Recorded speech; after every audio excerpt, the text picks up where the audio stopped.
My name is Muhammad Lawal Abubakar, Coordinating Director, Executive Chairman's Group, Federal Inland Revenue Service.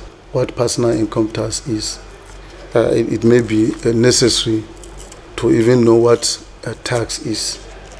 And sometimes you say, what is taxation? Tax, in simple time, means a compulsory levy imposed by government on certain on income, other income, on profit, or on consumption of goods or services in respect of individuals or entities.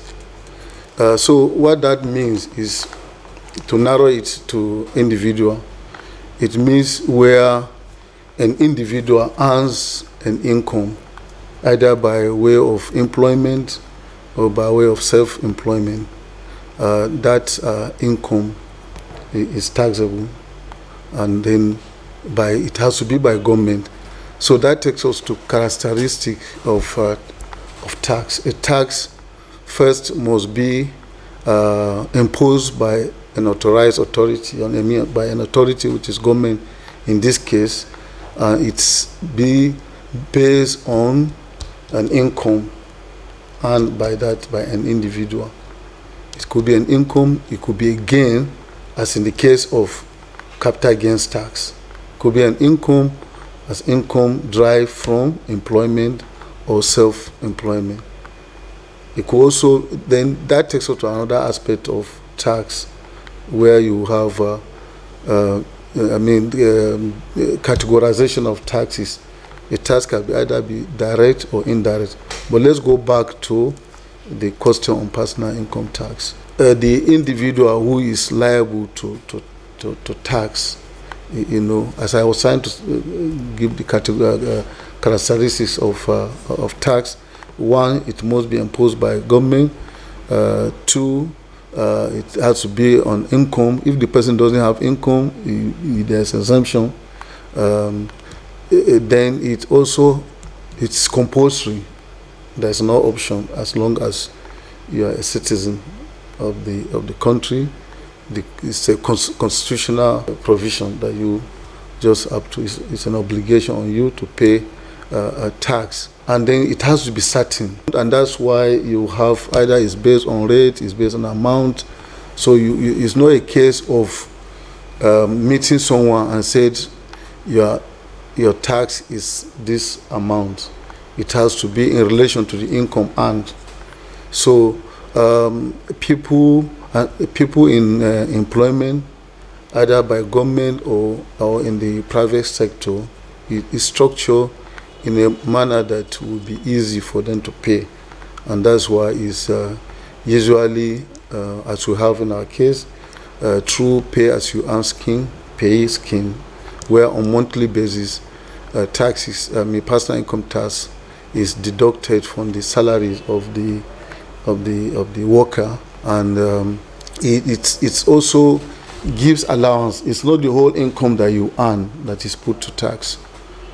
Yes, because from that your income, there are things that are deducted before tax is paid to you. You have contribution towards NHIS. You also have contribution to housing. You also have contribution to pension, the pension scheme we have. So, and then maybe towards retirement, one is paid gratuity. So gratuity, for example, is tax exempt. You do not tax gratuity, though it's an income to the individual, but it's tax exempt. The contribution you make in respect of pension is also tax exempt. It's not put to tax. So all those elements have to be considered to ascertain the amount that is put to tax, that is chargeable income. Then the income itself, we have tax bounds. It's not. We don't have a flat rate put on that chargeable income. Rather, it's aggregated in a bound, in a band in such a way that low income earners are not charged on a high percentage. So it's a progressive sort of. So if you have, for example, people, and you also is of course it's important to know that people that workers that earn below 30,000 naira per month are for now law now tax exempt because it is part of government consideration that it should be, allow such group of persons free of the personal income tax. But they are not totally free because there are other taxes that they will be liable to. For example, value-added tax. If you are paid 30,000 naira and government say, oh, you are a low tax earner and we free you from personal income tax. You go to the market to buy an item. If the item you are going to buy or you want to enjoy a service, and if those services or goods are liable to value-added tax, then you pay VAT on them, you pay value-added tax on them. So value-added tax will not have exemption on income of individual. And when you are using that income to purchase an item or to enjoy a service, as long as that service is liable to tax. Now you may want to ask question, what kind of services will not be liable to VAT?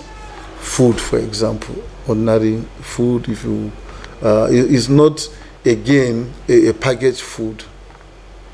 Do you understand? If you go to the market, you buy your rice from a trader who measures in mudu, in quote, then there wouldn't be a case of payment of VAT in that case. But where again, for example, you go to a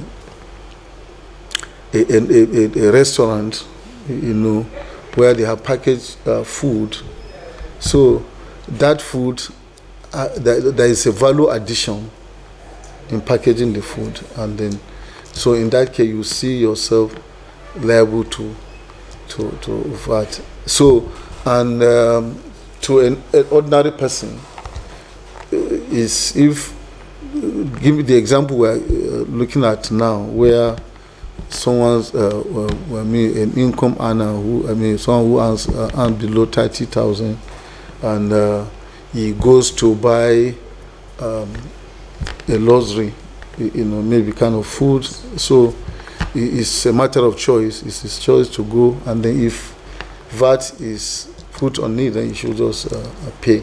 So for individual, there are other sources of income to individual that are also liable to tax, because we are discussing individual here. You have an individual who has, for example, a source of income through rent.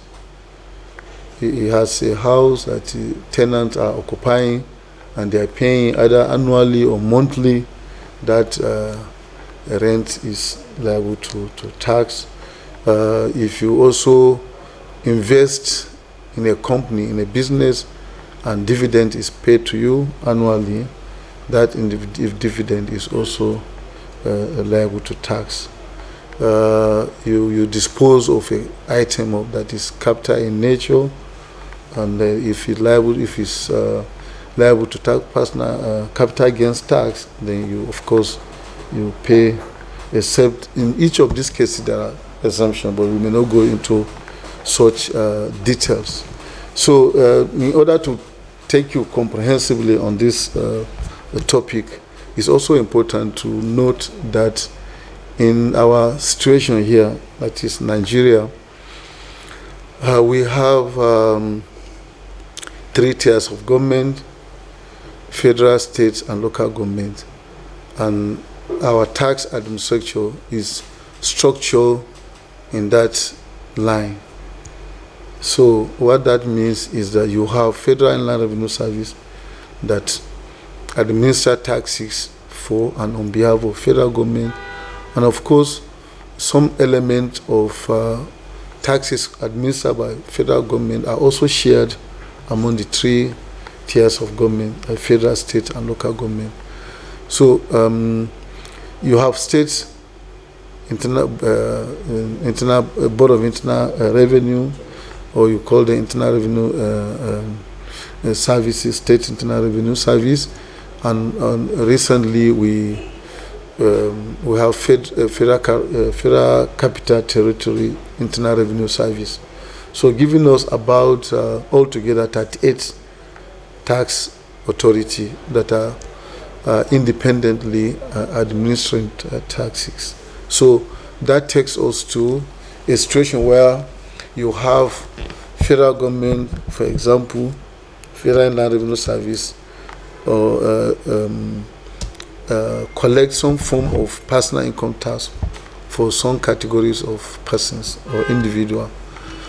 For example, officers in the armed forces and police, irrespective of where they are resident, they paid their the Federal Inland Revenue Service administer their personal income tax.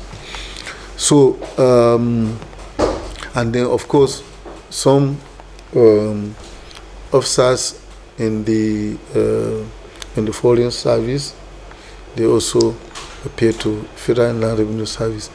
Then for state internal revenue service and the FCT, they administer personal income tax of individuals that are resident in their respective states, including officers in paramilitary but not military. For example, in Niger, all persons resident in Niger, all individuals resident in Niger will pay their personal income tax to Niger State government through the State Internal Revenue Service. But that will also include paramilitary that are resident in the state, custom, immigration, civil defense, and all the rest, except armed forces, the Army, Air Force, Navy, and police. Those who pay to Federal Inland Revenue Service. Then resident of FCT, less the Army, Air Force, and Navy and police will pay to, less this category, the rest will pay to FCT, IRS.